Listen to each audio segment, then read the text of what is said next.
Now at 5, what we know about 7 bodies that were found on a property near Tulsa. Plus, the new commissioner for the Missouri Department of Higher Education and Workforce Development visits Crowder College. And Democrats say there needs to be more oversight on Supreme Court justices' ethical standards. I'm Skyler Henry in Washington with why, the pushback from Republicans, and the High Court. The 4 states' most watched news starts now. A woman in Oklahoma says 4 of the 7 bodies found yesterday near Tulsa are her daughter and grandchildren. This is KOAM News at 5. I'm Jalen Banks. The bodies were found on a property belonging to 39-year-old Jesse McFadden in the town of Henrietta. Janet Mayo says the sheriff's office notified her late yesterday. 4 of the victims were her daughter, Holly Guess, and her teenage grandchildren, Riley Allen, Michael Mayo, and Tiffany Guess. It's believed 2 of the bodies are missing teen girls, Ivy Webster and Brittany Brewer. They were reported missing yesterday, last seen traveling with McFadden.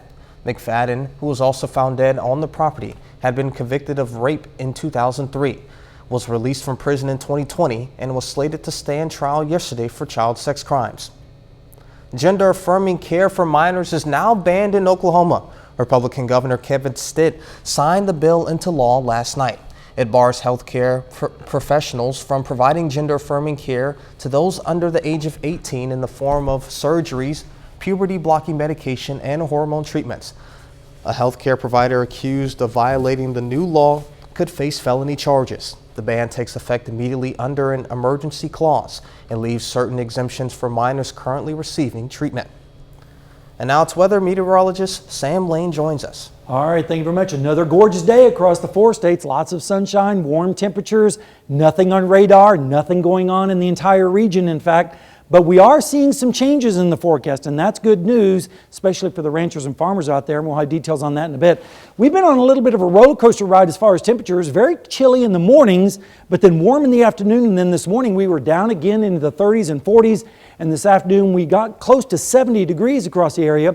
If you're heading out tonight, we're expecting temperatures to drop through the 60s into the 50s, all the way down to a cool 40 degrees by morning. And looking down the lane, we have another cool morning shaping up, increasing clouds for your Wednesday, some storms possible on Thursday morning, and we may be going into a stormy pattern, and I'll have more on that in just a little while. The Carl Junction Area Chamber of Commerce Day held a dedication ceremony in honor of Gary Stubblefield. Gary Stubblefield has a long history of being a community advocate, and the Chamber of Commerce wanted to celebrate his legacy. The ceremony included a presentation and the unveiling of a dedication in his name on the chamber building, followed by a ribbon cutting. And one of those very specific things is he got us our own building. When we first started as a chamber, we just were in a little office in a community center, and Gary raised the funds and made it happen and built our building. And so I thought it would only be fitting to name the building after him. Stubblefield, also known as Mr. Carl Junction, passed away in March. The new commissioner for the Missouri Department of Higher Education and Workforce Development today visited Crowder College. The commissioner, Bennett Boggs, stopped by to meet the faculty and staff of Crowder, as well as some students, to get an idea of the college's culture. Boggs says he hopes Crowder can help the state attain his goal of being the leading state in workforce development. I'm very pleased to be here. I'm here at Crowder College to see what are the programs here offered and meet the faculty and staff and students and some of the trustees, and to learn a bit of the story of Crowder and what Crowder plays into the larger picture. After visiting Crowder, the commissioner met with faculty at Missouri Southern. The Biden administration is preparing for the end of Title 42 next week. Sources say the military plans to send 1,500 active duty troops to the southern border ahead of the COVID-era policy expiring. Title 42 allowed authorities to turn away certain migrants at the border. Sources say the troops will be there to support the Department of Homeland Security for 90 days. They will serve in administrative roles and not do any law enforcement work. A conservative former federal judge today joined the calls for Congress to pass ethical standards for Supreme Court justices. The statement from Judge J. Michael Luttig came as a Senate committee debated ethics at the nation's highest court following new revelations about luxury travel and real estate deals. Skyler Henry reports. The spending of Senate Judiciary Committee will come to order. In a hearing Tuesday, Democratic senators called on Congress to impose a code of ethics on Supreme Court justices. Ethics cannot simply be left to the discretion of the nation's highest court. The court should have a code of conduct with clear and enforceable rules. A recent investigation by ProPublica found conservative Justice Clarence Thomas accepted more than 20 luxury trips from Republican megadonor Harlan Crow without reporting them on financial disclosure forms. Crow also purchased 3 properties belonging to Thomas and his family.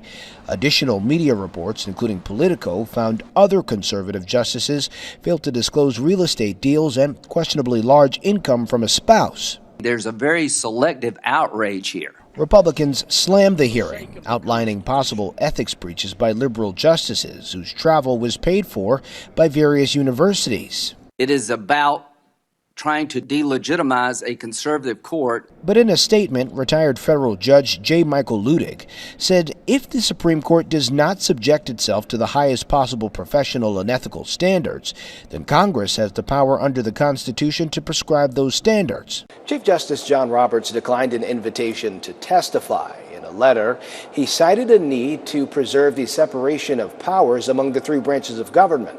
The Senate is now considering 3 bills that would impose ethics on the court. They're not likely to pass in a divided Congress. Skyler Henry, CBS News, Washington. Last week, all 9 justices signed a letter insisting that existing rules around gifts, travel, and other financial disclosures are sufficient. President Biden has invited congressional leaders to the White House to discuss raising the debt limit. The 2 sides haven't met to discuss the issue since February 1st. Democrats want a clean debt ceiling with no strings attached, while Republicans want to tie the debt limit to deep spending cuts in the future. The urgency of the matter intensified yesterday when Treasury Secretary Janet Yellen announced the U.S. would run out of money to pay its bills on June 1st. Still ahead, why more teens are opting to wait before they get their driver's licenses. And next in Health Watch, how a newly approved drug could be a breakthrough in treating macular degeneration. Topping today's Health Watch, researchers say it's a big breakthrough in saving vision for people with severe form of macular degeneration. It's the first and only drug approved to treat an advanced form of the condition, which is a leading cause of blindness. Reporter Stephanie Stahl has more. This is outside of Colorado. Hiking? Hiking, yes. You are hiking? Of course. Sue Yowie still enjoys an active life traveling, even though her vision is limited. The center of my vision is gone. This is a central vision loss. I was an avid reader. I can't read. Sue has geographic atrophy, a severe form of dry macular degeneration that started 7 years ago. I was told there's no treatment. But now there is, and Sue was in the clinical trial at Wills Eye Mid-Atlantic Retina for Syfovre. It's the first and only FDA-approved treatment for the advanced stage of macular degeneration. Because this is buying me time. Injections of Syfovre can slow the progression of the disease, but won't reverse or cure it. It's a big deal for us because we went from not having anything to finally having something. And that is a monumental achievement in our profession. Dr. Sunir Garg with Wills Eye says the advanced form of macular degeneration is marked by damage to the retina, which causes progressive central vision loss. And that's your typical dry macular degeneration. The newly approved drug targets a primary cause of macular degeneration. It reduces that inflammation, and the inflammation is what's causing the damage. As time goes on, we can help them better protect their vision for a longer period of time. This has given people hope. Sue says she's relieved doctors and scientists have finally found a way to treat the condition. Stephanie Stahl, CBS News, Philadelphia. Doctors say the deterioration of Sue's retina has been slowed by 20 to 25%. An analysis of more than 50 studies shows depression symptoms for kids and teens increased during the pandemic, especially among girls and those with higher income backgrounds. Symptoms of anxiety also increased slightly. The review involved more than 40,000 young people in 12 countries. A study out of Columbia University finds better access to mental health care is associated with lower risk of suicide. The researchers created a map of all the psychiatrists and therapists in the country, helping them determine residents' access to care and then compare it to data to suicide rates. It showed areas with shorter travel times to more providers were tied to reduced risk of suicide. Researchers at Yale University have found young women who have a heart attack are more likely to end up back in the hospital in the following year compared to men of the same age. The most common causes are a second heart attack or chest pain. The average age of those who experienced a heart attack was 47, and 70% identified as Caucasian. And that's a look at today's health news. A little later, why thousands of entertainment writers are going on strike. And it's been beautiful weather for several days. Is it going to continue into the weekend? Well, I have the answer when we come back.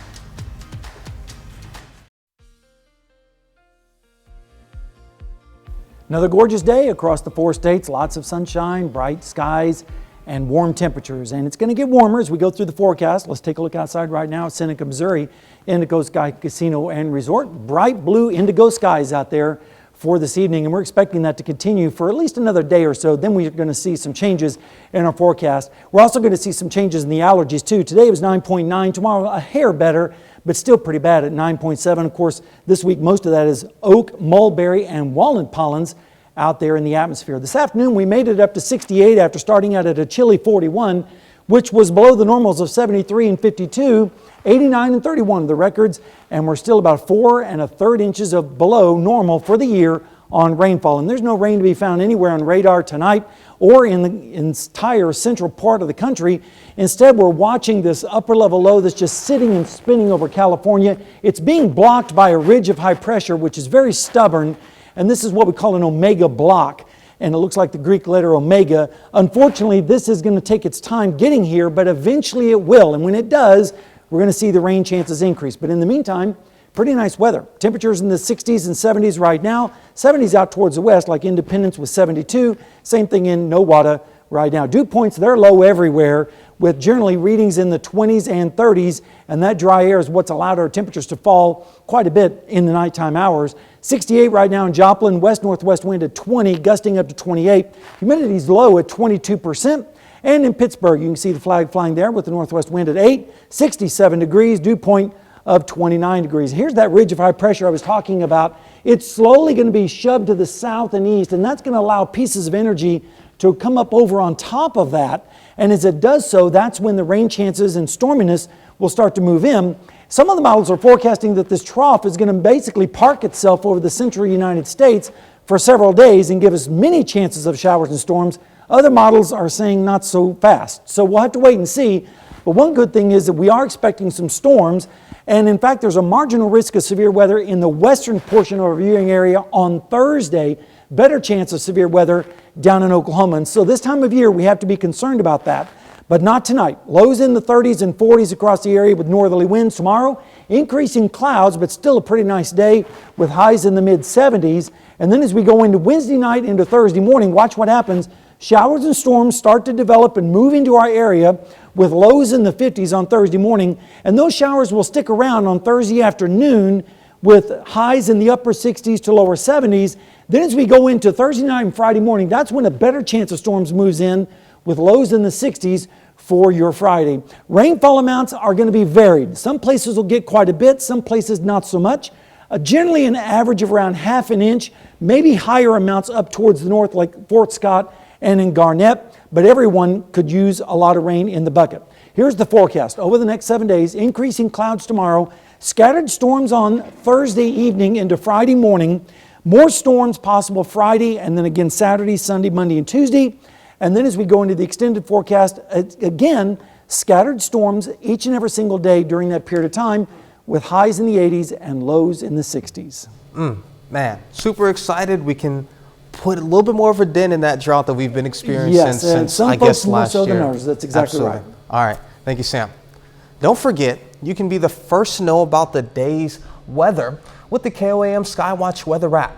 Get severe weather updates sent straight to your phone free of charge. It's available in the App Store and the Google Play Store, the KOAM Skywatch weather app. Coming up, why learning to drive isn't as important for today's teens as it used to be. Topping today's Consumer Watch, entertainment writers are on strike for the first time in 15 years, seeking better pay and better working conditions in what they're calling an existential crisis in the streaming era. Riders say they're not sharing in streaming success, and there's a concern about technology taking over. The job action involving 11,000 riders across the country means production is halted on many shows. Hollywood lost more than $2 billion in a 100-day strike in 2007. Some industry watchers fear this one could last a year. Job openings have tumbled in their lowest point in nearly 2 years. According to the Bureau of Labor Statistics, job openings totaled 9.5 million in March. That's down from nearly 10 million reported in February. It's also less than economists were expecting. Experts say this tumble is a reflection of a labor market that is settling back into balance after the Federal Reserve's year-long campaign to cool inflation.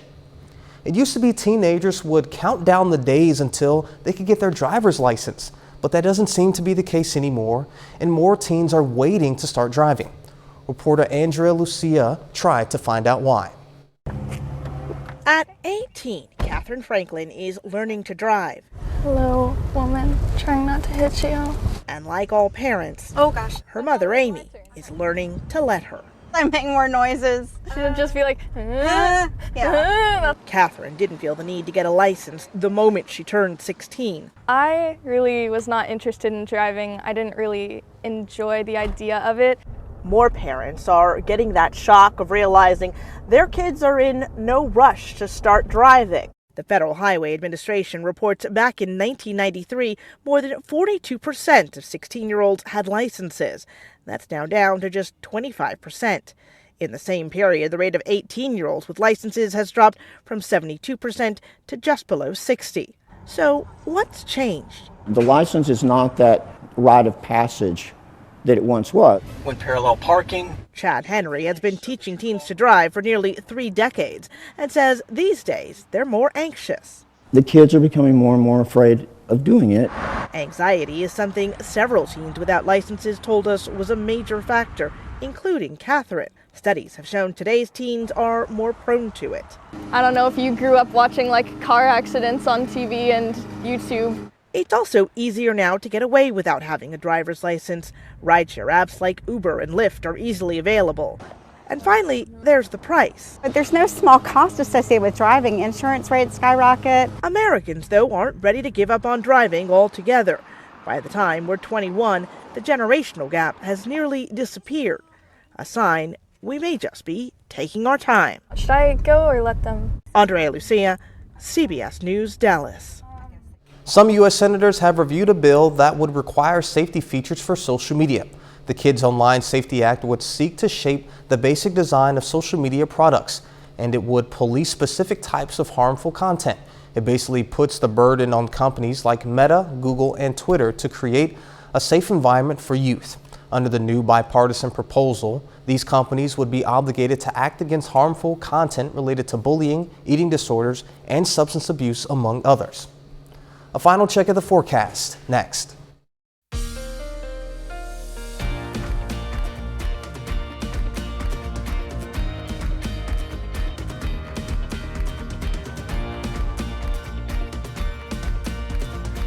Up next on the CBS Evening News, the growing national debate over the levels of toxic chemicals in our food. Then on KOAM News at 6, officials with the city of Caney, Kansas hold a meeting to discuss a state of issues that's the city's water system.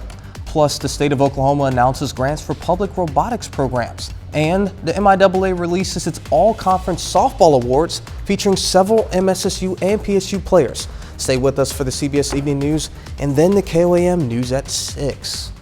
All right, Sam, you said we've had some good weather as of late. What else do we have on the forecast? Well, we have one more day of nice weather, and then the rain starts moving in, but I don't think anyone's going to complain about that. With temperatures in the 80s and lows in the 60s, with several chances of storms through the entire 10-day period. And hopefully, we will start to put a dent in that drought situation across the area. So that's a good thing. One quick correction. You said I don't think anybody will have any complaints. We are into baseball and softball postseason, so we may have some objections there. But other than that, they can dodge the storms here and there. Yeah, absolutely. All right. Thank you, Sam. Thanks for joining us. The CBS Evening News is next. And then, of course, we'll be right back here at 6 for the KOM News at 6. We'll see you then. Let's make it a great evening.